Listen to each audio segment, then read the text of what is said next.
maximize your sense of fulfillment and joy. It's both. In order to do that, we got to change what we focus on from the question of what do I have to do to what's my outcome? What do I want? What's most important to me? What's the result I'm committed to getting? That one change will change completely how you respond in your life, because it'll change you from focusing where everyone's demanding your attention or what you're afraid of or what might give you pleasure in the moment to what's most important to you. And those, by the way, are the three things that get our focus. If we don't discipline ourselves, what gets our focus? Something we're afraid of, something that gives us pain. What's the second thing that gets our focus if we don't pay attention? Something will give us pleasure. It's like, you know what, I'm so stressed out. Oh, that chocolate's looking good. Oh, that, I'm gonna go over to have my little coffee, my smocha mocha doka cream, this thing and that thing, and I'm gonna escape for a few moments. Because the focus is how to feel good. How to not feel bad, how to feel good. What's the third thing that gets your focus? Other people's demands. It's not necessarily there are more demands, it's just that we're accessible to more demands. And if you don't know what you want, and you don't know why it's a must for you to achieve it, and you don't have a plan, I can promise you something. You're gonna fit in everybody else's plan. And you're gonna wonder why you're stressed.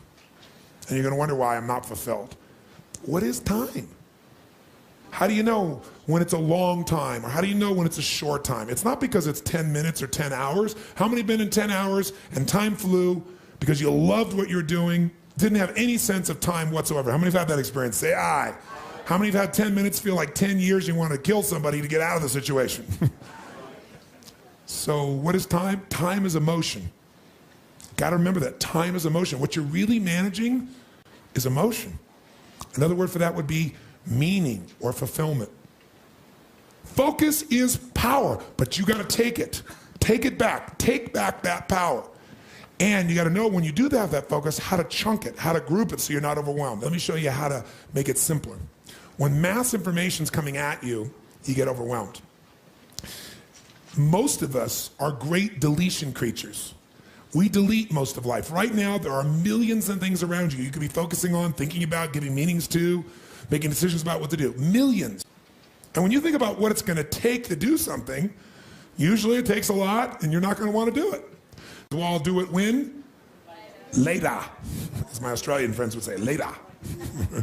Right? And of course, the problem with doing it tomorrow is when you get to tomorrow, tomorrow is today, and tomorrow never comes. So, and you keep promising yourself. By the way, what does this do to you emotionally when you keep breaking your own promises with yourself? Or you keep failing to do things that you know are important? Does it increase your level of certainty and confidence? No. What it does is it erodes it. And when you erode confidence in one area, believe it or not, it affects the other areas too. Do you believe me on that? Don't believe me. What about your own life experience? Maybe not one area, but it starts to be multiple areas. It sure does. Another reason why somebody doesn't exercise or do anything is because they don't just chunk it too big, they chunk it in too many details. So remember this. Remember this. Change is never a matter of ability. It's always a matter of motivation. I'll say that again. Change is never a matter of ability. It's always a matter of motivation or drive, having strong enough reasons. If you got a strong enough reason, you could figure out the time, couldn't you? So the biggest part of life and time management is knowing what you want and having enough reasons to follow through. But there is one more piece. If you make enough reasons to follow through and you know what you want, but you make the task overwhelming, you'll be overwhelmed. What you focus on, you feel. What you feel, you are moved to somehow actuate. But if you only focus on what you don't want, or what's stressful in your life, what you can't control, or what you screwed up on, or what you messed up on in the past, you're not going to get where you want to be. Chunking is power. You don't want to over-chunk where you're trying to bite the whole darn thing together.